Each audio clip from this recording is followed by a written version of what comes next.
All right, October 15th, live day trading. Scan, survey, submit every day.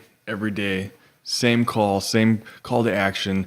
You got to just, man, I just got to really focus on staying consistent. Staying consistent. Seems redundant. Sometimes it seems boring, but that is the life of day trading sometimes. It's not always as exciting as a lot of people want to make it out to be. I got to sit here. I got to wait and got to wait for the setups. Got to wait for something to happen. I can't jump in. So my scanners right now are scanning the stock market. CGC. It's up on my scanner so far. Let's see here. 50, 59. I just broke through a little bit of resistance there on the daily. So yeah, I'm going to sit here. I'm going to wait. Look at my scanners. Wait for things to pop up.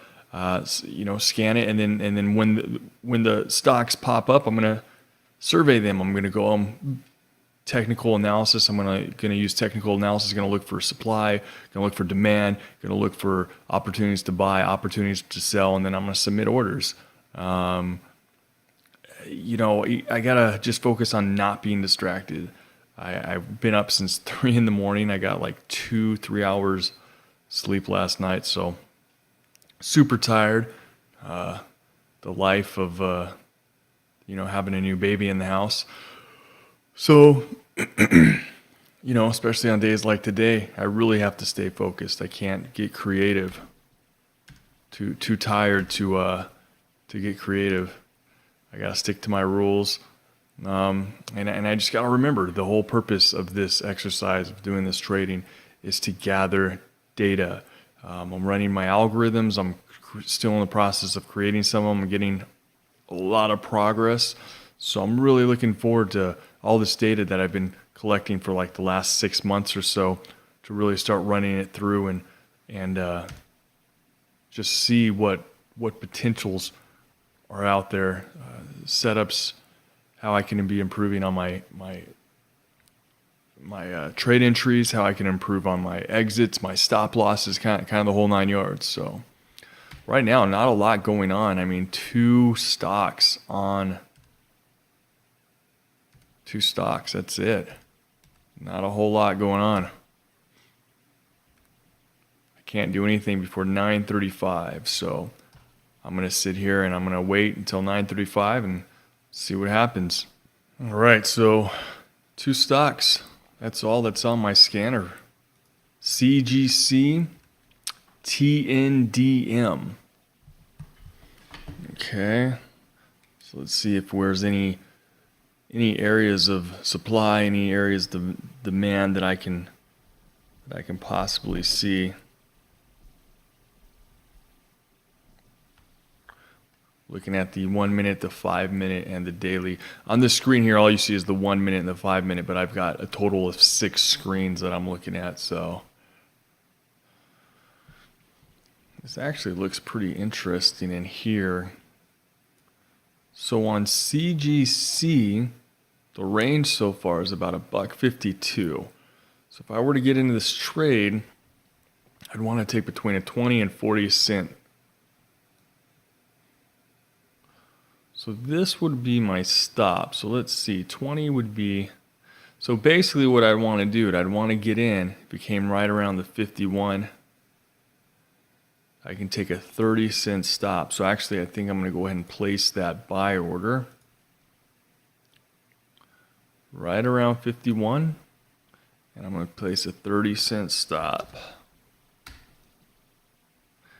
And we'll do that. I like this volume pushing up, kind of reach, I can see it coming down in here. Yeah, I mean, the spread is 10 cents. So I don't want to, taking a 30 cent stop is kind of risky, but it just looks like a good level. This could push up. I mean, that's over 1 million shares right there. So, and it just broke.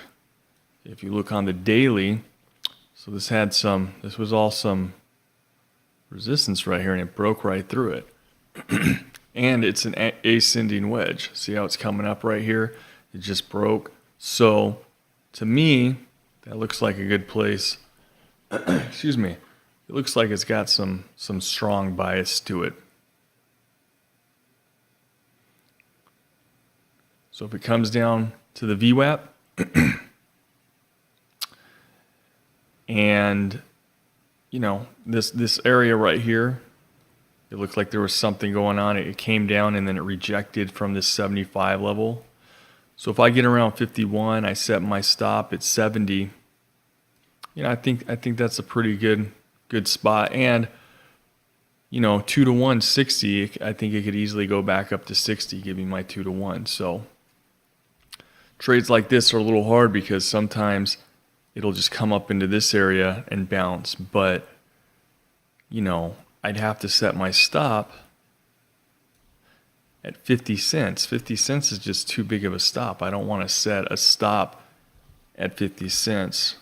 So let me look here.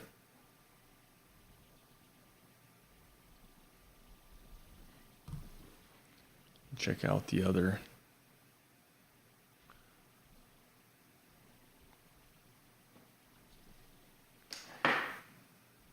Might be interesting. This just only has 400,000 shares, not really the.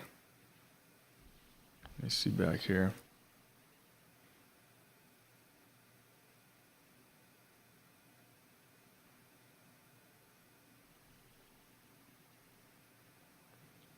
Yeah, the big importance is just waiting for price. You got to wait for it. I used to just get in,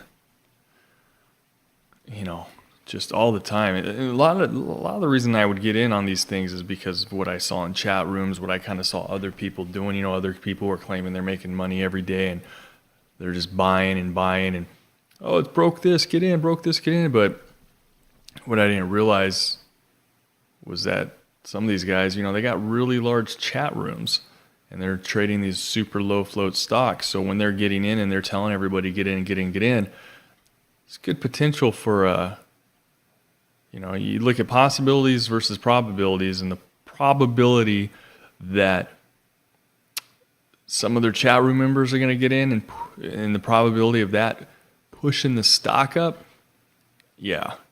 So that's usually what happens. It's bigger stocks or higher cost stocks. I don't think you have that much to deal with it like that, as far as being as manipulated by these little chat rooms. Now, the thing that's going to, I got to wait for something, right? So if it comes back down to here, this 51 area, I'll get in. But look how it's kind of forming this bull flag. So if it closes, it's only 1 minute into it. But if it closes like this little flag right here, then I'll just buy. Because I can get in with about a 30 cent. See, it's already moving though. So I may have already missed it. Price came right back into this area, but I got to wait for it. I don't have a choice.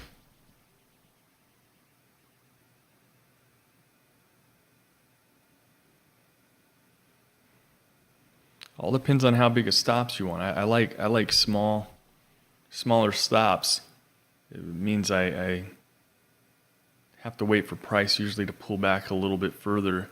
But with the smaller stops, I am usually able to get a higher reward to risk ratio.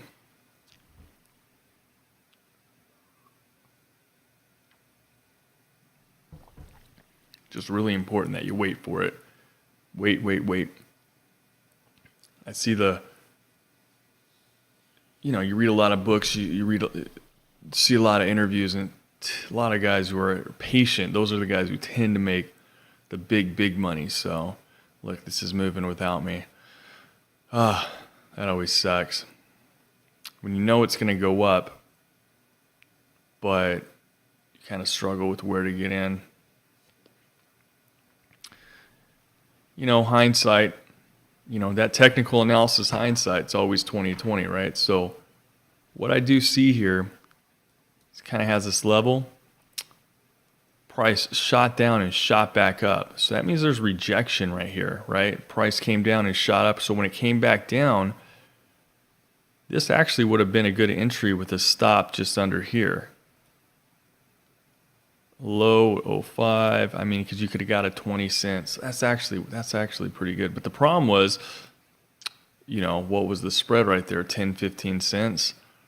So it's easy to go, yeah, I'd get in at 51.25, but really I would have got in at 50, 51, 35 or 51.40. And then I would have had to set my stop. It would have been a 40, 50 cent stop, but it still ended up moving. So just being able to catch this stuff in real time, I mean, it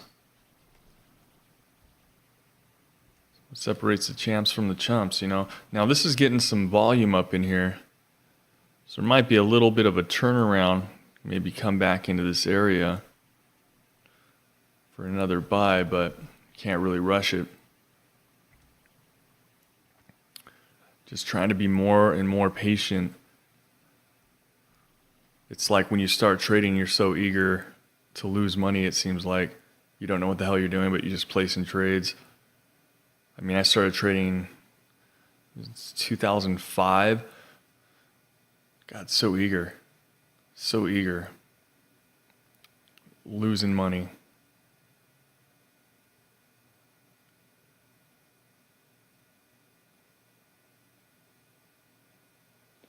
Just flip through these, see what else is going on. That's it, man. I mean, it's got 2 stocks. So that's the part, though, of having a plan and sticking to the plan.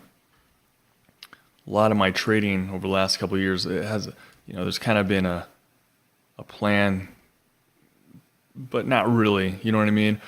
So my plan, I can totally define it. I have a stock scanner that goes every morning. It spends the first 5 minutes of the day scanning the market.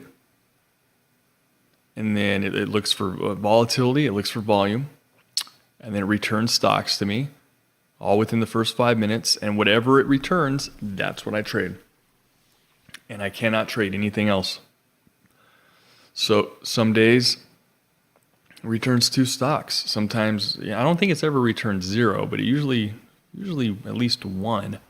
Sometimes it's just 1 or 2 and there's nothing to do, right? But these are the stocks that I'm gaining data on.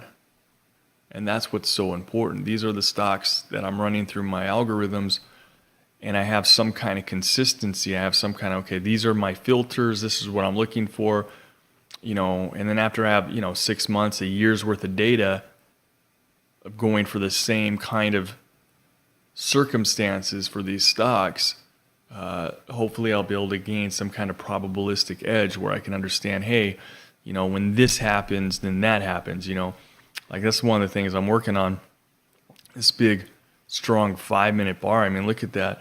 Almost 2 million shares of volume come up. It's gapping up, just broke. I mean, there's a lot there telling me that this is going to go up.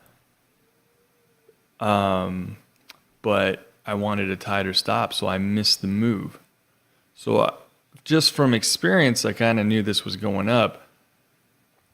But, technical analysis is, again, it's a roadmap, but it's not actually, doesn't actually teach you how to drive. So my technical analysis showed me, hey, this stock is probably going to go up, but it doesn't put me in the driver's seat in the sense of, well, where do I get into the trade? And that's what I'm working on, the stats, when I have a move like this, what are the probabilities if I get in above the VWAP, if I get in below the BWAP, if I get in at the first base break, So those are all the things I want to look at. Right now, I'm just guessing. I don't really know. And that's kind of the thing I notice with most people I see when I see them trading. It's just like, oh, I see this, I get in here. And it's always changing, right? Sometimes they'd get in here. Sometimes they'd work for more of a pullback. Sometimes they get in at this break. And it's like, sometimes they'll get in at, 51.50 if it breaks the 50 cent. And it's just like, the trading is like every day it's different. and there's no real plan. So my plan right now is research. That's my plan. I have to research this stuff. Man, this stock is really going. It's really a bummer to miss that. So having a strong plan is all my focus. Yeah, technical analysis is actually not that hard. What's hard is trying to understand how to create a trading plan, a whole strategy around the analysis that you're doing, like, bear flags, bull flags, bases, wedges, whatever it is, candle patterns. It's all fairly easy to spot. But how do you enter the trade? And that's the thing with technical analysis.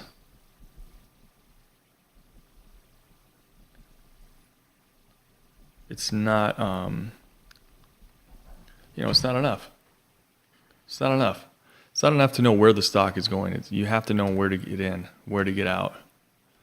I woke up this morning pretty exhausted, but I come to this chart, and as soon as I see it popping up, I have a pretty good idea that it's going to keep going up.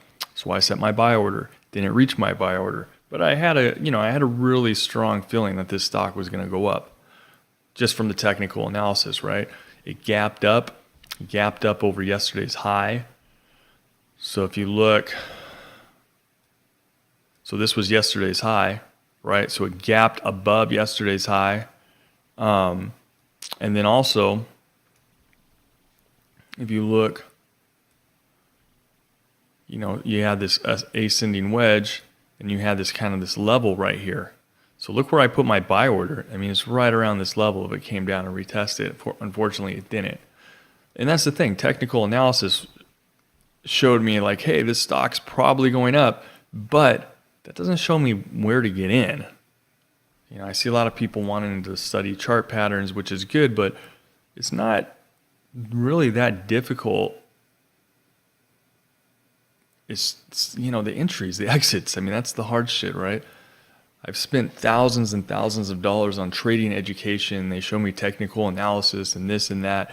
And the entries and exits are always so like, sometimes I get in here, sometimes I get in there, sometimes I do this, sometimes I do that. And it's like, well, what the hell? Like, where do you know what to do?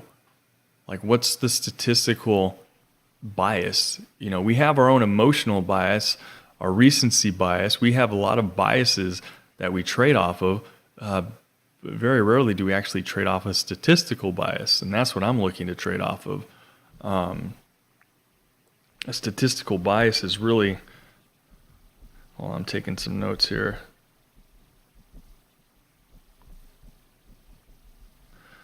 It's really what we as traders should be looking for. A lot of times we're biased because, hey, I took this course and this guy seems super legit and he said this and he's right 70% of the time, or he says he makes money this amount of time, and or I've seen this chart pattern and it seems like this or it seems like that. So we have all these biases. I'm long bias, I'm short bias, but I like never see people with a statistical bias. Where they can look at a pattern like this and they go, oh, hey, 80% of the time, if I get in right here and I set my stop at low a day, I have a 60% chance of making a 2-to-1 or something. I don't ever see that. I don't see a statistical bias. It's always just, I took this course, I read this book, this is what I tend to do. So I understand my way of trading might be more difficult. It's probably going to take me longer. Maybe I'm making things way more difficult than I need to. But the reality is I've been trading for a while and I haven't had consistency, and I just realized it's because I'm not being consistent. I'm doing a lot of what I see. Like other people, they just seem to kind of be winging it. It's kind of like driving in LA without a GPS. Like if you've lived in LA long enough, You could probably wing it and figure out where you need to go. But if you're new, you probably want to bust out that GPS and have an exact roadmap of what you should be doing. And it's the same thing with trading. I mean, if you've been trading for a long time,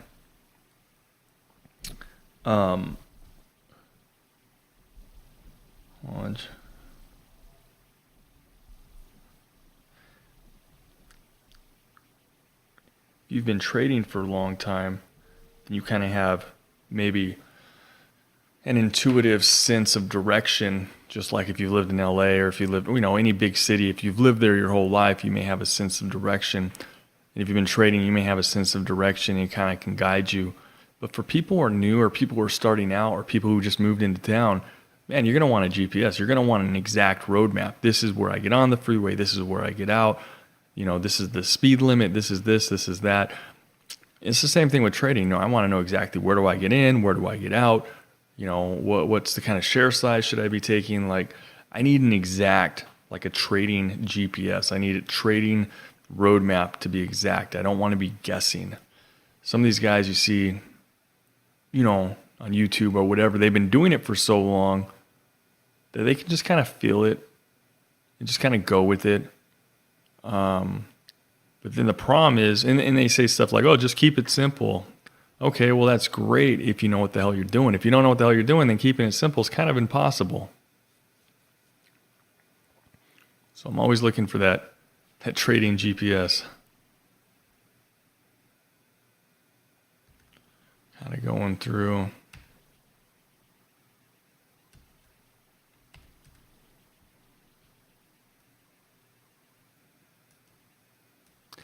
This might be an interesting area. Let me truncate this. Oops. So what do we have here? We had another volume push right there. I just switched something, didn't I? What did I switch? There we go.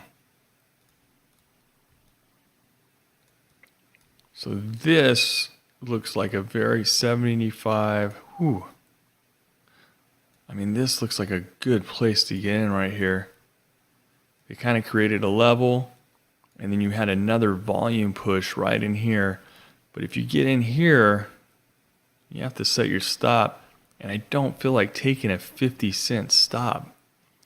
Because if I take a 50-cent stop, then it has to go all the way up to 51.75, 52. I mean, that's doable. But I'd have to set it. So let's see. That's a 40 cent. Man, I'd probably want at least a 10 cents below that. Good 25-cent range underneath.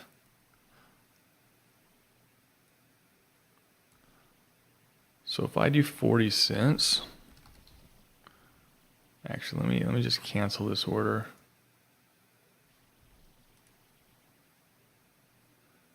Okay, let me look at a new order.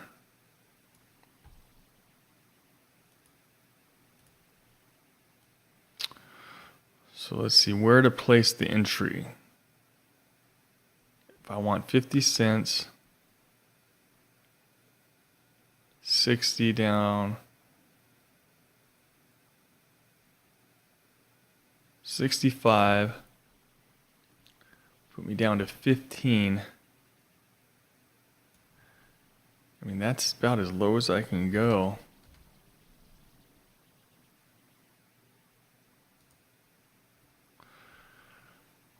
So if it comes down into here, and you have to kind of watch it too. Like, does volume really start picking in towards the downside? Because if volume really starts picking up towards the downside, I don't really want to get in.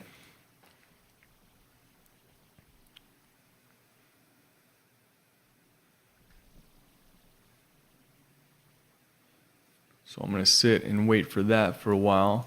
Yeah, so why do I like this area? Well, it kind of came off, right? And there's a little bit of a battle fought. It comes up, pushes down, kind of struggles, And then this bar right here, look at the volume that comes in.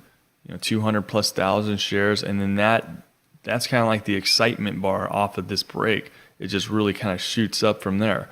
So you get up here, you get some passive selling, right? You get people who are like taking profits, and the stock looks like it's in a good place.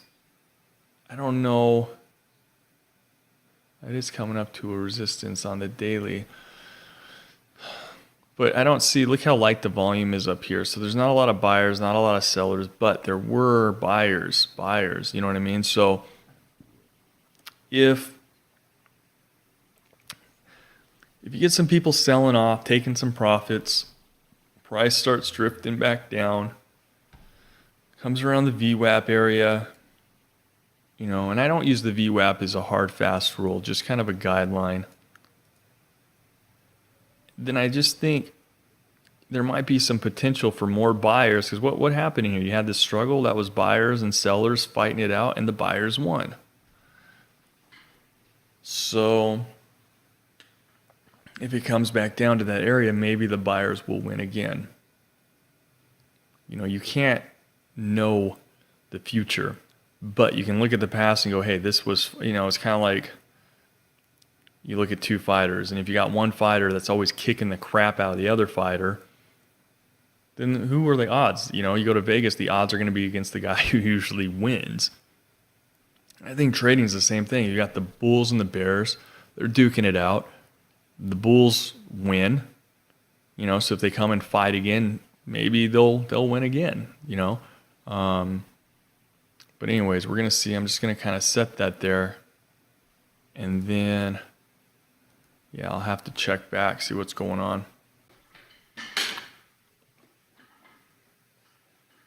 All right, it looks like price is coming back down. Just adjusting my chair here. So I've been just sitting here waiting on price. Not a lot of excitement going on. Now, what I don't like is this actually had a little bit of volume pushing through this, but I don't know if that's going to be really enough to make any kind of a big difference. If you look in the 5-minute here, this volume is pretty light.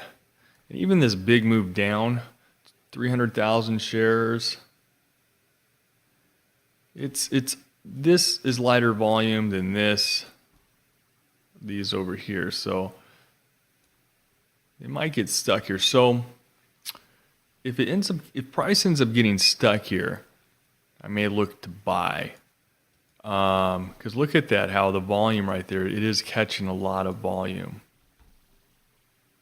I'd like price to come down lower because I don't know if I can get the 2-to-1 right there. 27. It'd be really, really hard to get 2-to-1. So we'll just kind of see what happens. I'm going to kind of wait. I mean, if a ton of volume picks in right here, then that may be interesting. Or it just may bounce up without me.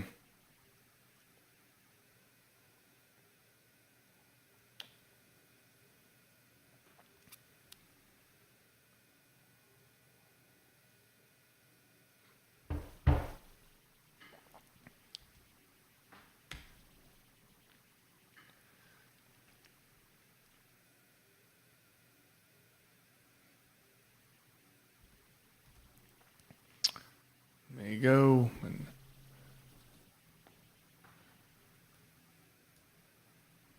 kind of rejected off this area though.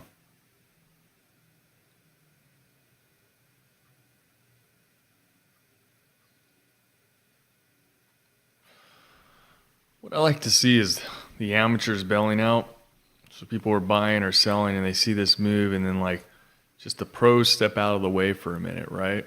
And the amateurs just kind of drive the price down.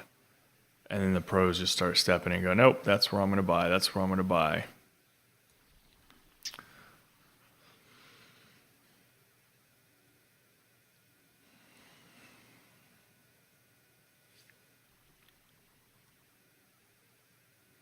It's over 1 million shares of volume right there.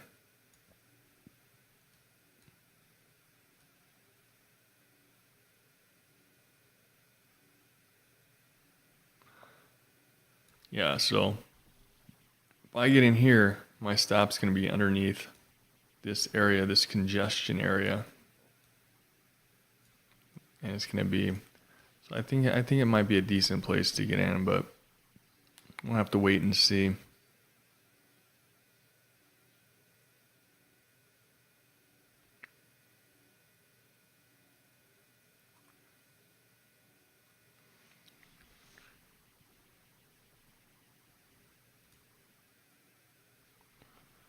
All right, I think I'm going to go ahead and cancel this order.